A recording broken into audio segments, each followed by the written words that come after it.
तो दोस्तों आज से हम स्टार्ट करने वाले हैं एमएस वर्ड को, और हम इस एमएस वर्ड को स्टेप बाय स्टेप होम से लेकर व्यू तक मैं आप लोगों को एक एक चीज़ सिखाऊंगा। तो चलिए शुरू कर देते हैं। तो सबसे पहले हमारे पास होता है यहाँ पर होम टैब।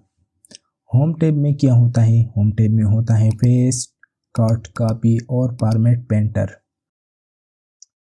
इसके बाद यहाँ पर फ़ॉन्ट है, जिसमें यहाँ पर फ़ॉन्ट स्टाइल है और ये भी कुछ चीज़ें हैं। और इसके बाद यहाँ से पैराग्राफ है और यहाँ पर स्टाइल्स और यहाँ पर एडिटिंग। तो चलिए शुरू कर देते हैं। तो सबसे पहले इन टूल को इस्तेमाल करने के लिए हमें यहाँ पर कुछ टेक्स्ट लाना होगा। तो टेक्स्ट के लिए मैं एक फार्मूला इस्तेमाल करूँगा। एमएस वर्ड में ये एक फार्मूला है कि आप इसके ज़रिए से खुदकार का टेक्स्ट ला सकते हैं। तो चलिए शुरू करते हैं। तो फार्मूला है =RAND शिफ्ट के साथ 9 और 0 और एंटर प्रेस कर देना है। तो ये हमारे साथ टेक्स्ट आ गया खुद ब खुद। तो सबसे पहले मैं यहाँ पर इसको सेलेक्ट कर देता हूँ और यहाँ से मैं आपको एक एक समझाऊंगा। तो सबसे पहले हमारे पास है यहाँ पर कट। जब मैं इसे यहाँ से कट करूँगा तो यहाँ से कट हो गया, और फिर हम इसको यहाँ पर पेस्ट करेंगे। यहाँ पर ये पेस्ट, इसको हम पेस्ट करेंगे। इसके बाद मैं इसको सेलेक्ट कर देता हूँ और कॉपी पर क्लिक कर देता हूँ और यहाँ पर मैं इसको पेस्ट करूँगा। कॉपी में ये होता है कि आप जो टेक्स्ट को कॉपी करोगे तो वो वहाँ पर भी रहेगा और कॉपी भी हो जाएगा। आप उसे दूसरी जगह पर पेस्ट कर सकते हो, तो पहला टेक्स्ट भी वहाँ पर रहेगा और दूसरी जगह पर भी वही टेक्स्ट आएगा। और कट में ये काम होता है कि जो टेक्स्ट आपने सिलेक्ट किया हो वो वहाँ से कट हो जाएगा और दूसरी जगह पर आप पेस्ट कर सकते हो। अच्छा, तो आप लोगों ने पेस्ट, कट और कॉपी को समझा होगा। आप माउस वाले बटन को यहाँ पर लाओगे तो यहाँ पर ये आपको शॉर्टकट दिखाई दे रहा है Ctrl+V। तो ये पेस्ट की शॉर्टकट है। यहाँ पर कट का शॉर्टकट है Ctrl+X और कॉपी का शॉर्टकट है Ctrl+C। आप लोगों को उम्मीद है ये समझ आ गया होगा। तो फॉर्मेट पेंटर को समझने के लिए सबसे पहले हमें इन्हीं टूल को समझना होगा। तो चलिए इन्हीं टूल को समझते हैं। इसके बाद मैं आप लोगों को फॉर्मेट पेंटर सिखाऊंगा। तो सबसे पहले मैं टेक्स्ट सेलेक्ट कर देता हूँ। तो यहाँ से मैंने टेक्स्ट सेलेक्ट किया। सेलेक्ट करने के बाद यहाँ पर ये हमारे साथ एरो बना हुआ है, इस पर क्लिक कर देना है। तो ये हमारे साथ मुख्तलिफ फ़ॉन्ट्स हैं। तो आपको जो भी फ़ॉन्ट अच्छा लगे उनको यहाँ पर इस्तेमाल कर सकते हैं। मैंने इसको यहाँ पर ले लिया, आप देख सकते हैं यहाँ पर। इसके बाद हमारे साथ है यहाँ पर ये निशान। जब हम इस पर क्लिक करेंगे तो हमारे साथ ये चीज़ें आ जाएंगे। इसके ज़रिए से हम साइज़ को बड़ा या छोटा कर सकते हैं। जैसा कि मैं यहाँ पर इसका 14 साइज़ रख देता हूँ। अब बारी आती है इसकी। तो इसके ज़रिए से हमारे साथ टेक्स्ट क्या हो जाता है, इसकी मदद से टेक्स्ट बड़ा हो जाता है, जैसे कि आप देख सकते हैं। मैंने 16 कर दिया और इसके साथ टेक्स्ट छोटा हो जाता है, आप देख सकते हैं। आप यहाँ से भी कर सकते हो नंबर को डाल के, और यहाँ से भी बड़ा छोटा कर सकते हो। अच्छा, इसके बाद यहाँ पर हमारे पास है ये वाला ऑप्शन। तो इसका काम क्या है? तो इसका काम ये है कि ये केसेस हैं। केसेस का मतलब ये है कि जो टेक्स्ट होगा वो तो या अपर केस में तब्दील होगा या लोअर केस में तब्दील होगा, यानी अल्फ़ाबेट बड़े हरूफ में लिखे जाएंगे। जैसा कि आप देख सकते हैं, यहाँ पर मैं अपर केस पर क्लिक करूँगा तो ये सारे वर्ड मेरे साथ बड़े हरूफ में तब्दील हो जाएंगे। जैसे कि आप देख सकते हैं यहाँ पर सारे बड़े हरूफ में तब्दील हो गए। ये मुख्तलिफ केसेस हैं, आप इसे ले सकते हैं। अब अगर मैं इसे दोबारा सेलेक्ट करूँ और यहाँ से लोअर केस करूँ तो ये लोअर केस में हो जाएगा। सारे ये वर्ड स्मॉल हो जाएंगे, जैसे कि आप देख सकते हैं। अच्छा, इसके बाद हमारे पास है ये वाला। तो ये क्या काम करता है? जैसा कि मैंने यहाँ पर ये फ़ॉन्ट को अप्लाई किया है, तो इसका काम ये होता है कि आपने टेक्स्ट पर जो भी काम किया हूँ और आप इसे क्लिक करोगे तो सारे जो पहले स्टाइल था वही स्टाइल में आ जाएंगे, जैसे कि आप देख सकते हैं। यहाँ से ये अपने स्टाइल में वापस आ गया। मैं कंट्रोल Z कर देता हूँ। कंट्रोल Z ये अंडू का शॉर्टकट है, जैसा कि आप देख सकते हैं। अच्छा, और कंट्रोल A सेलेक्ट ऑल की शॉर्टकट है, जैसा कि मैं सेलेक्ट कर रहा हूँ कंट्रोल A, ये ऑल की शॉर्टकट है। अच्छा, इसके बाद हमारे पास है बोल्ड। तो बोल्ड क्या काम करता है, जब हम इसे सेलेक्ट करेंगे और बोल्ड पर क्लिक करेंगे तो ये सारी हरूफ हमारे साथ बोल्ड हो जाएगा, यानी वाज़ेह हो जाएगा। इसके बाद हमारे पास है इटालिक। तो इटालिक पाम में ये आ जाएंगे, जैसा कि आप देख सकते हैं ये इटालिक पाम में आ गए हैं। इसके बाद अंडरलाइन है, तो अंडरलाइन भी आप कर सकते हैं, जैसा कि मैं इसे यहाँ से सेलेक्ट कर रहा हूँ और यहाँ से अंडरलाइन कर रहा हूँ, जैसा कि आप देख सकते हैं। और इसके बाद यहाँ पर ये वाला भी है कि ABC के ऊपर, यानी आपके टेक्स्ट के ऊपर ये लाइन आ जाएगा, जैसा कि आप देख सकते हैं। इसके बाद हमारे पास है ये वाला, इसको सबस्क्रिप्ट कहते हैं और इसको सुपरस्क्रिप्ट कहते हैं। तो सबस्क्रिप्ट ये हमारे साथ अक्सर मैथ्स वगैरह में इस्तेमाल होते हैं या फार्मूलाज वगैरह में इस्तेमाल होते हैं, जैसा कि H2O वगैरह, तो ये इसके लिए इस्तेमाल होता है। जैसा कि मैं यहाँ पर एक फार्मूला लिख रहा हूँ H2O का, H2O।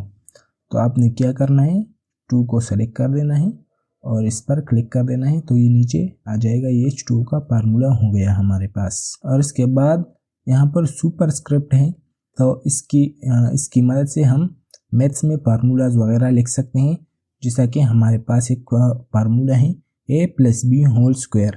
तो हम इस फार्मूला को कैसे लिखेंगे, तो देखिए A+B² मैंने 2 लिख दिया, फिर इसे सेलेक्ट कर देना है और यहाँ इस पर क्लिक कर देना है, तो ये हमारे साथ स्क्वायर फॉर्म में आ जाएगा A+B²। अच्छा, इसके बाद हमारे पास है यहाँ पर ये कुछ स्टाइल्स, यानी ABC का स्टाइल्स है हमारे पास। यहाँ पर आपको जो भी अच्छा लगे आप उसे सेलेक्ट कर सकते हैं। ये मुख्तलिफ स्टाइल हैं हमारे पास, मैं इसे सेलेक्ट कर देता हूँ। इसके बाद हमारे पास है ये वाला, तो इसकी मदद से हम टेक्स्ट को हाईलाइट कर सकते हैं, जैसा कि आप देख सकते हैं मैंने इस टेक्स्ट को हाईलाइट भी किया।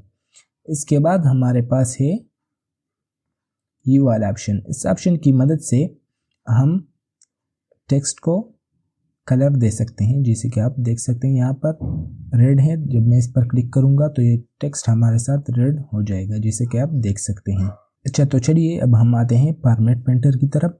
तो फॉर्मेट पेंटर हमारे साथ क्या करता है, तो इसका काम ये है कि ये हमारे साथ जो फॉर्मेट होता है, जैसा कि मैंने यहाँ पर इसका कलर चेंज किया और इसको मैं सेलेक्ट करूँगा और फॉर्मेट पेंटर पर क्लिक करूँगा तो ये मुझे एक ब्रश दे दिया गया। अब जिस जगह पर मैं इसे पेयर दूंगा तो वो टेक्स्ट इस टेक्स्ट की तरह हो जाएगा, जैसा कि आप देख सकते हैं। मैं इसको सेलेक्ट कर रहा हूँ और जैसे ही छोड़ूंगा तो ये रेड हो जाएगा। जहाँ पर भी मैं इसे अप्लाई करूँगा वहाँ पर टेक्स्ट का फॉन्ट वगैरह अप्लाई हो जाएगा। यहाँ से मैं इस फॉन्ट वाले को सेलेक्ट कर रहा हूँ और यहाँ पर मैं डबल क्लिक करूँगा तो यहाँ पर मैं इसकी फॉन्ट तब्दील करना चाहता हूँ। तो ये देखिए इसका फॉन्ट तब्दील हो गया, यहाँ पर इसका फॉन्ट तब्दील हो गया। तो फॉर्मेट पेंटर की ये खुसूसियत है हमारे पास। पैराग्राफ में पहले हम इन नीचे वाले को समझते हैं। तो हम यहाँ पर टेक्स्ट लाएंगे, तो टेक्स्ट के लिए हम =RANG शिफ्ट के साथ 9 और 0 एंटर प्रेस कर देना है। तो ये हमारे साथ टेक्स्ट आ गया। तो इसका मतलब है हमारे पास के सारे जो टेक्स्ट है हमारे साथ वो लेफ़्ट साइड से शुरू हो जाए, यानी लेफ़्ट साइड की तरफ जाए। जैसा कि मैं यहाँ पर कुछ लिख देता हूँ, मैंने यहाँ पर MS वर्ड को लिखा। अब जब मैं इसको सेलेक्ट कर देता हूँ, ये पहले से इस पर सेलेक्ट है तो ये शुरू में आ गया है। अब अगर इसे मैं सेलेक्ट करूँ और इस वाले पर क्लिक करूँ तो ये दरमियान में आ जाएगा, और अगर इस पर सिलेक्ट करूँ तो ये राइट साइड पर आ जाएगा, जैसा कि आप देख सकते हैं। तो ये हमारे पास अलाइन है, यानी इसके ज़रिए से हम किसी टेक्स्ट को दरमियान में राइट साइड और लेफ़्ट साइड ले जा सकते हैं। अच्छा, इसके बाद हमारे पास है यहाँ पर जस्टिफाई। जब मैं इसे जस्टिफाई करूँगा तो ये सारी लाइन एक बराबर हो जाएंगे, जैसा कि आप देख सकते हैं। मैं यहाँ जस्टिफाई पर क्लिक करूँगा तो ये सारे बराबर हो जाएंगे। इसके बाद इसमें जस्टिफाई लो है, इसके बाद जस्टिफाई मीडियम और इसके बाद जस्टिफाई हाई। यानी इसमें जस्टिफाई लो, मीडियम और हाई में फ़र्क ये है कि जस्टिफाई लो में आपके पास यहाँ पर जो स्पेसेस होगा वो कम फासले पर होगा, और जस्टिफाई मीडियम में जो स्पेस होगा आपके पास वो दरमियाना होगा, और जस्टिफाई हाई का मतलब होगा कि आपके पास जो स्पेस होगा वो ज़्यादा हो जाएगा। तो मैं इसे जस्टिफाई लो कर देता हूँ। इसके बाद हमारे पास है यहाँ पर लाइन एंड पैराग्राफ स्पेसिंग। तो ये हमारे पास स्पेसिंग के लिए है। मैं इसको सेलेक्ट कर देता हूँ और यहाँ पर 1.0, तो ये आप देख सकते हैं हमारा जो टेक्स्ट है इनके दरमियान, इन दो लाइनों के दरमियान जो स्पेस है वो कम हो जाता है इसके ज़रिए से। मैं आपको दिखा देता हूँ, यहाँ से आप देख सकते हैं। और जितना आप नीचे आओगे, जितना नंबर बढ़ाओगे आप, उतना ये लाइन का स्पेस बड़ा होता जाएगा। इसके बाद है यहाँ पर ऐड स्पेस बिफोर पैराग्राफ। तो ये पैराग्राफ के शुरू से, यानी यहाँ पर स्पेस को ज़्यादा करेगा। जैसा कि आप देख सकते हैं यहाँ पर स्पेस कम है इन दो पैराग्राफ के दरमियान में। जब मैं यहाँ पर ऐड स्पेस बिफोर पैराग्राफ करूँगा तो आप देख सकते हैं यहाँ पर इन दो पैराग्राफ के दरमियान जो जगह है वो ज़्यादा हो गया। इसके बाद हमारे पास है remove space before paragraph and remove space after paragraph. यानी पैराग्राफ के नीचे जो स्पेस होगा वो ख़त्म हो जाएगा। जैसा कि आप देख सकते हैं यहाँ पर वो पैराग्राफ के नीचे यहाँ पर जो स्पेस है वो ख़त्म हो जाएगा, जैसा कि आप देख सकते हैं। रिमूव स्पेस, तो इनके दरमियान जो स्पेस था वो ख़त्म हो गया। इसके बाद हमारे पास है यहाँ पर ये कुछ कलर्स हैं, यहाँ 3 कलर। इसके ज़रिए से टेक्स्ट का जो बैकग्राउंड है वो चेंज हो जाता है। जैसा कि मैं यहाँ पर इसका ब्लैक कर देता हूँ तो ये ब्लैक हो जाएगा टेक्स्ट का कलर। जैसा कि आप देख सकते हैं इसका कलर ब्लैक हो गया। और मैं इसका रेड करना चाहता हूँ तो ये रेड हो गया। इसके ज़रिए से हम जो टेक्स्ट का बैकग्राउंड है वो कलर चेंज कर सकते हैं, जैसा कि आप देख सकते हैं। अच्छा, इसके बाद हमारे पास है बॉर्डर। ये हमारे पास लेफ़्ट बॉर्डर है कि लेफ़्ट साइड पर बॉर्डर आ जाए, राइट साइड पर बॉर्डर है कि राइट साइड पर बॉर्डर आ जाए, और आल बॉर्डर है कि आल बॉर्डर आ जाए। अब मैं इसके नीचे बॉर्डर लाना चाहता हूँ तो ये बॉटम पर क्लिक करूँगा तो ये आप देख सकते हैं नीचे बॉर्डर आ गया। अच्छा, इसके बाद हम जाते हैं ऊपर वाले की तरफ। तो ये हमारे पास है बुलेट्स, ये हमारे पास है नंबरिंग लिस्ट, और ये हमारे पास है मल्टी लेवल लिस्ट। तो चलिए इसको समझते हैं। तो ये जो बुलेट्स होता है, जब कोई लिस्ट बनाते हैं तो आपने देखा होगा कि लिस्ट के शुरू में कभी ये वाला निशान होता है, कभी ये वाला, और ये वाला भी होता है। तो चलिए मैं एक लिस्ट बना देता हूँ। यहाँ पर मैं कुछ टाइप कर देता हूँ, और जैसे ही मैं एंटर करूँगा तो ये बुलेट्स खुद ब खुद आ जाएंगे क्योंकि हमने वहाँ पर क्लिक किया है। और अगर मैं इसे तब्दील करना चाहूँ तो इसे सेलेक्ट कर देना है और यहाँ पर आप इसे चेंज भी कर सकते हैं, जैसा कि आप देख सकते हैं। इसके बाद है नंबरिंग लिस्ट, जिसमें हमारे पास 1 2 3 भी है और 1 2 3 के साथ ये डॉट भी है। इस तरह ये 1 2 3 भी है और अलिफ बा जीम भी है और ABC कैपिटल भी है और स्मॉल लेटर में भी है और रोमन में 1 2 3 भी है। तो इसको भी समझते हैं। तो मैं यहाँ से ABC वाला सेलेक्ट कर देता हूँ और यहाँ पर मैं जो भी लिखूँगा ये खुद ब खुद ABC आ जाएंगे, ये लिस्ट बनता जाएगा, जैसा कि आप देख सकते हैं। अगर मैं इसे चेंज करना चाहूँ यहाँ से और मैं इसे 1 2 3 तो ये 1 2 3 में आएगा। इसके बाद हमारे पास है मल्टी लेवल लिस्ट।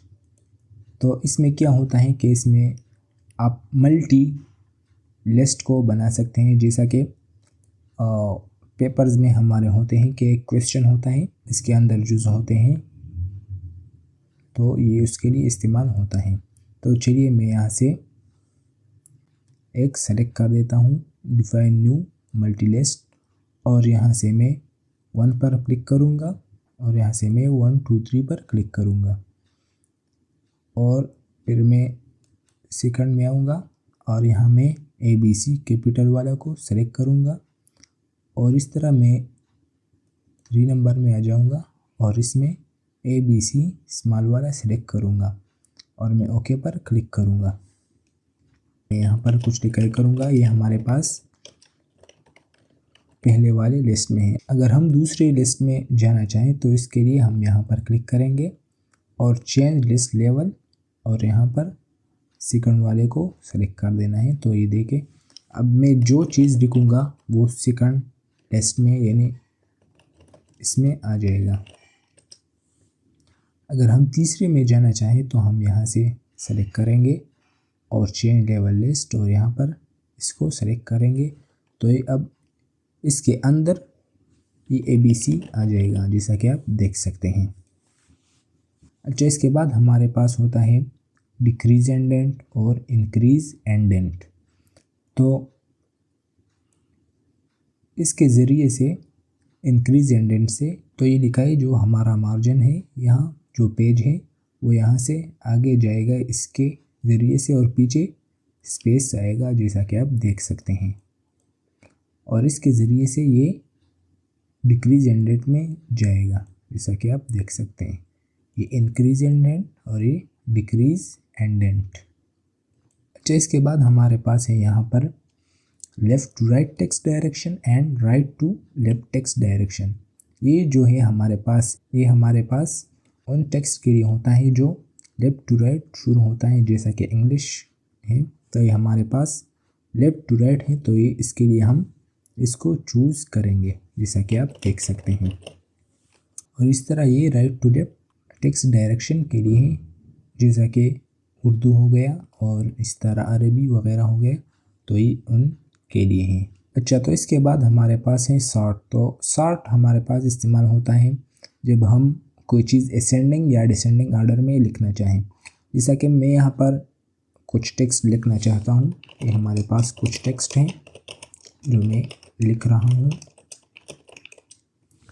ये टेक्स्ट मैंने लिखा, अब मैं इसे सेलेक्ट करूँगा और यहाँ पर क्लिक करूँगा और यहाँ पैराग्राफ, और यहाँ से इसने ऑटोमेटिक टेक्स्ट सेलेक्ट किया है और यहाँ पर असेंडिंग, और जैसे ही मैं ओके पर क्लिक करूँगा तो ये असेंडिंग ऑर्डर में आ जाएगा, जैसा कि आप देख सकते हैं। अच्छा, अब मैं आप लोगों को 1 2 3 में भी दिखा देता हूँ, जैसा कि आप देख सकते हैं। मैं इसे सेलेक्ट करूँगा, सेलेक्ट करने के बाद यहाँ पर आ जाऊँगा और यहाँ इसने नंबर खुद से सेलेक्ट किए हैं और ये असेंडिंग में है, और मैं ओके पर क्लिक करूँगा तो ये असेंडिंग ऑर्डर में खुद ब खुद आ जाएगा। इसके बाद हमारे पास है ये वाला निशान, शो या हाइड।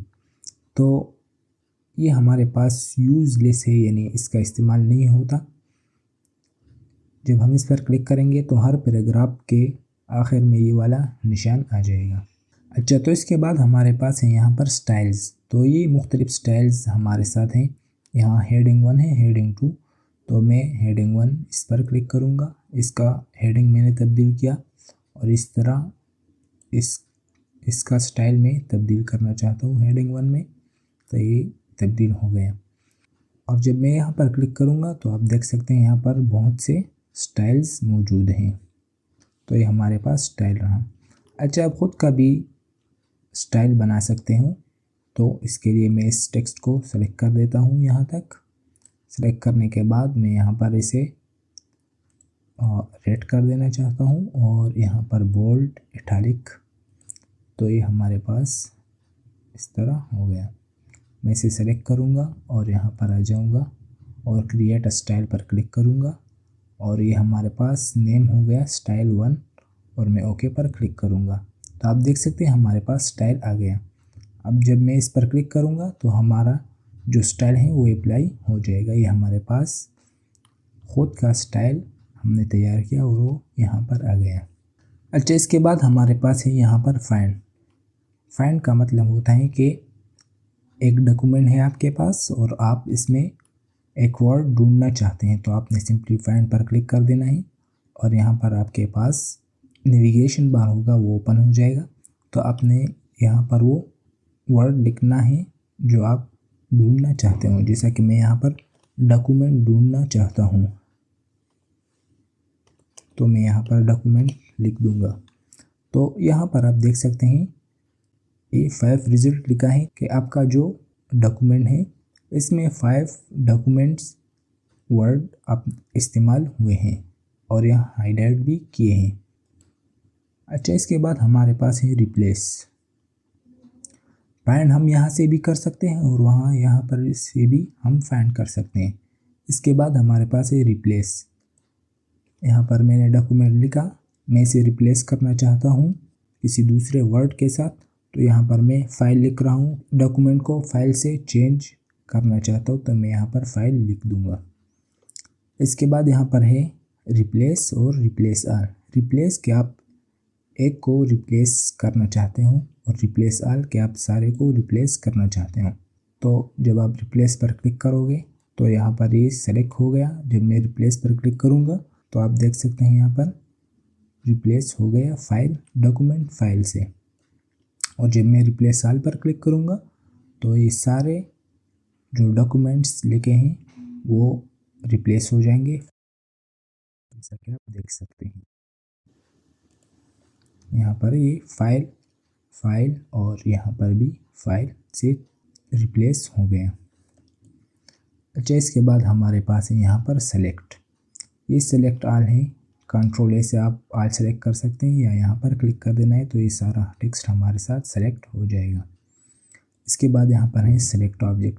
तो सेलेक्ट ऑब्जेक्ट हम किस चीज़ के लिए इस्तेमाल कर सकते हैं तो मैं आपको दिखाता हूँ। यहाँ पर मैं एक शेप लाऊंगा। इसके लिए मैंने एक शेप लाया और इसे मैं सेंड बिहाइंड द टेक्स्ट कर देता हूँ। तो अब जब मैं इस शेप को यहाँ से उठाना चाहूँ तो ये नहीं उठेगा, क्योंकि इसके ऊपर टेक्स्ट है हमारे पास और इसके नीचे शेप है, तो वो शेप सेलेक्ट नहीं हो रहा। तो इसके लिए हमने यहाँ सेलेक्ट पर क्लिक कर देना है, सेलेक्ट ऑब्जेक्ट पर क्लिक कर देना है। और अब जब मैं इस पर क्लिक करूँगा तो ये ऑब्जेक्ट हमारे साथ सेलेक्ट हो जाएगा, जैसा कि आप देख सकते हैं। मैं इसे दोबारा से बंद कर दूँगा तो ये फिर से सिलेक्ट नहीं होगा, जैसा कि आप देख सकते हैं। अच्छा, इसके बाद हमारे पास है यहाँ पर select text with similar formatting. अब ये हमारे पास टेक्स्ट है, मैं यहाँ इस पर भी अप्लाई कर देना चाहता हूँ ताकि आपको अच्छी समझ आ जाए। ये है और ये। अब जब मैं यहाँ पर आ जाऊँगा, मैं यहाँ पर सेलेक्ट कर देता हूँ और यहाँ पर मैं आ जाऊँगा select text with similar formatting पर। जब मैं क्लिक करूँगा तो जो टेक्स्ट हमारे साथ एक जैसे होंगे तो वो टेक्स्ट सेलेक्ट हो जाएगा। जैसा कि आप देख सकते हैं कि ये दोनों टेक्स्ट हमारे साथ एक जैसे थे तो ये दोनों टेक्स्ट सेलेक्ट हो गए और इसके अलावा वाला सेलेक्ट नहीं हो गया। तो ये थी आज की हमारी वीडियो। अगर आपको वीडियो अच्छी लगी हो तो वीडियो को लाइक करें और चैनल को सब्सक्राइब करें।